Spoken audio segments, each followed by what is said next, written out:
Hi, everybody, and welcome to another episode of Orthodox Priest Reacts. And we're continuing our brief look at Season 5 of The Chosen.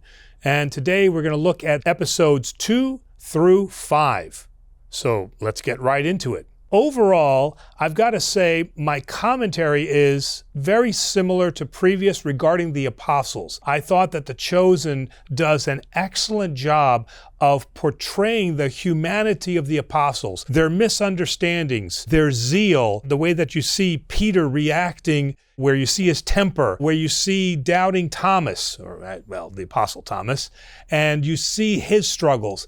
And these episodes in particular, I love the way that they bring out some backstory. Again, it's not in Scripture, but it adds this depth to the story that we can better understand why the disciples acted the way that they did. And like I said, for example, we see why Thomas now struggled with his faith. And we're going to see in the later episodes this beautifully done background of Judas. Again, not in Scripture, but it gives us an alternative view to help understand maybe why Judas did what he did. So rather than just making him a flat character who betrayed Jesus, we have a little bit more background where it shows us the development of what he was expecting Jesus to be, as many of the Jews were, and in reality, what he ended up being and his misunderstanding in that. The one thing that I was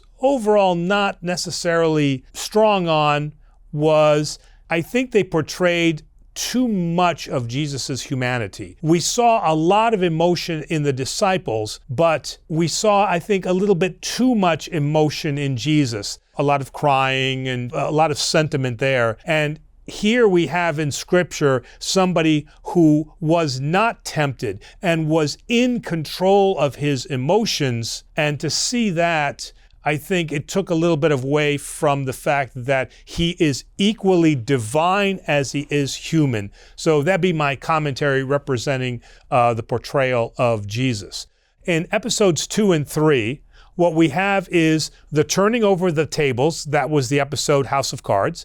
And then we have the parables that Jesus told to the Jews and was arguing with the Pharisees about, trying to bring out the point.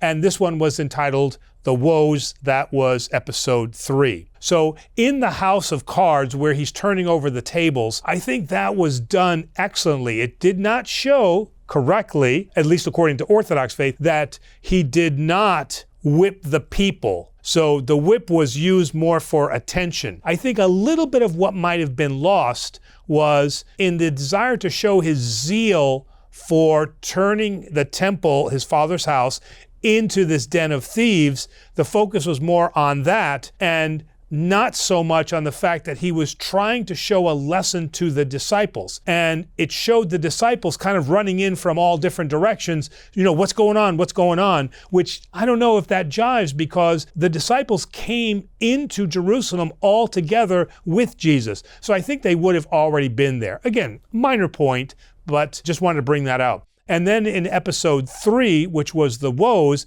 we have Jesus telling the parables.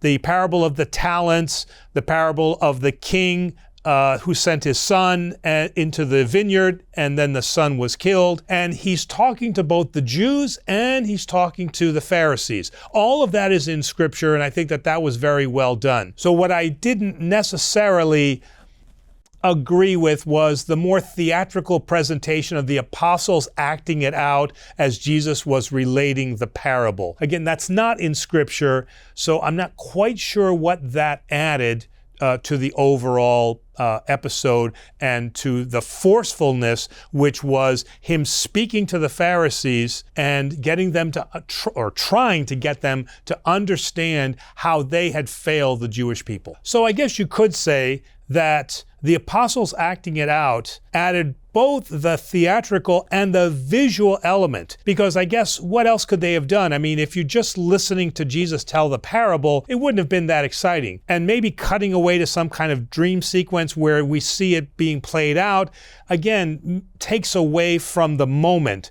So here we have the apostles actually acting it out, and it keeps the stream of the parable going. But my question is that if the apostles were acting it out, that must mean that they already heard these parables before.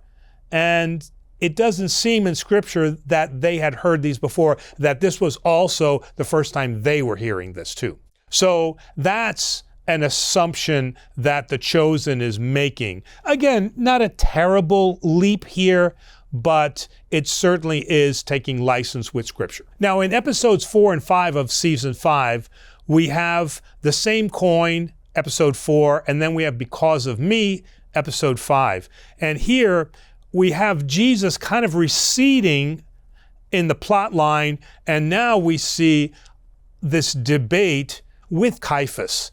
That debate was not in Scripture. So there's quite a bit of license being taken there. I'm not saying that that discussion is not improbable, because what they were discussing was, what is the way that you can remove Jesus from the scene? The Romans aren't going to care about blasphemy, because that's a Jewish issue.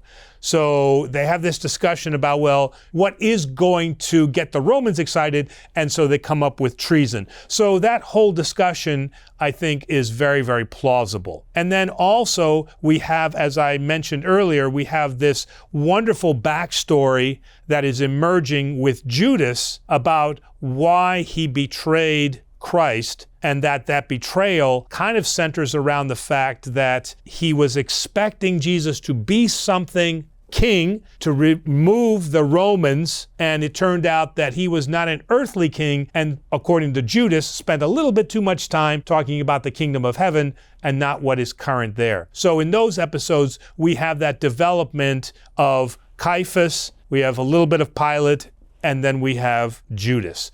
So all of that, I think, provided some wonderful backstory, but there was a lot of license taken there because we really don't have any type of scriptural reference to most of what's happening there. But in thinking about that, in what other way could you bring all these important background elements to the forefront, bring them to the table? So I think that this is a good way to do it. So in summary, what I liked was the apostles' portrayal. I liked the background development. And what I was not overly thrilled with was this portrayal of Jesus as a modern emotional male. And maybe that's some overcorrection from previous movie portrayals of Jesus as this very stoic character, and here we have what I think is an overcorrection to that point. I would say that the proper balance for Jesus's portrayal is somewhere in the middle. Certainly as divine, he is always in control of his emotions. And even when he shows zeal, this is always controlled to make a point. It's not done just because he is emotional. So I think that balance is where we really want to be in our portrayal of Jesus. What I'm saying is, not Spock, not McCoy, but maybe Captain Kirk. So again, thanks everybody for watching this episode. Remember, like, share, subscribe, and we'll be reviewing the other episodes of Season 5 soon. Thanks a lot.